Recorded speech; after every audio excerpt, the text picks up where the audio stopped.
이 부실 수사 의혹이 일고 있는 장윤기 사건에 대해서 검찰이 압수수색을 벌이는 등 강제 수사에 나섰습니다. 이와 함께 경찰청 특별수사팀도 장윤기 수사를 담당한 팀장의 구속영장을 신청했습니다. 취재기자 연결해서 자세한 이야기 들어보겠습니다. 나윤호 기자, 조금 전에 경찰이 장윤기 살인 사건 담당 팀장의 구속영장을 신청했죠? 네, 그렇습니다. 경찰청 특별수사팀은 장윤기 수사를 담당하던 팀장의 구속영장을 신청했다고 밝혔습니다. 수사팀장은 여고생을 살해한 장윤기 차량에서 발견된 케이블 타이를 확보하지 않았고요. 또 해당 장면을 촬영한 영상도 삭제하라고 지시한 혐의를 받고 있습니다. 수사팀장은 어제 오전 증거 인멸 혐의로 경찰에 긴급 체포됐습니다. 광주지방검찰청도 직접 강제 수사에 돌입했는데요.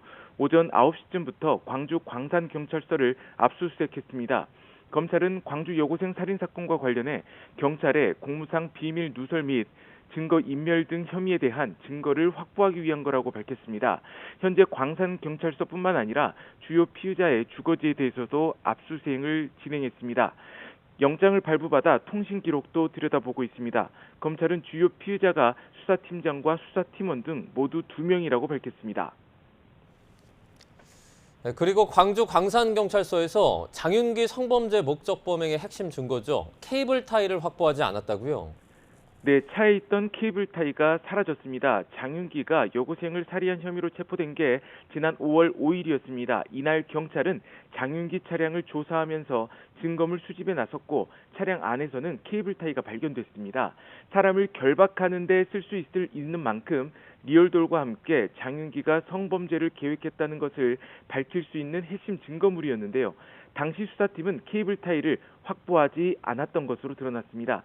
차량 감식 장면을 동영상으로 촬영하는 과정에서 찍힌 케이블 타이를 확보하지 않은 겁니다. 심지어 당시 수사 담당 팀장은 관련 영상을 삭제하라고 지시한 것으로 드러났습니다. 이 같은 내용은 경찰청 수사 감찰 과정에서 뒤늦게 파악됐습니다.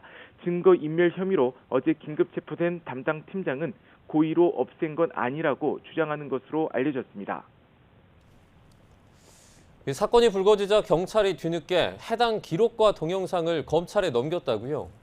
네, 검찰은 차량 안에서 케이블 타이가 있었다는 것을 전혀 인식하지 못했다고 밝혔습니다. 특히 차량 감식, 압수수색 동영상이나 사진도 송치 자료에 포함되어 있지 않았다고 했습니다. 그러다가 경찰이 어제 담당 수사팀장을 긴급 체포한 뒤에야 추가 증거로 보내왔다고 설명했습니다.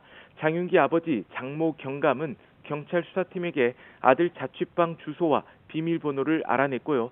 또 장윤기 성범죄 핵심 증거인 성인용품 리얼도를 훼손해 버리기까지 했습니다. 장 경감은 아들 범행이 성범죄와 연관되는 것을 우려했다고 검찰에 설명한 것으로 알려졌는데요. 검찰과 별도로 장윤기 사건 부실 수사와 봐주기 의혹을 수사하는 경찰청 국가수사본부는 아버지 장 경감에 대한 수사를 이어가고 있습니다. 또 광산경찰서 수사팀 전원을 참고인 신분으로 불러 조사하고 있습니다. 지금까지 광주 전남 취재본부에서 YTN 나연호입니다.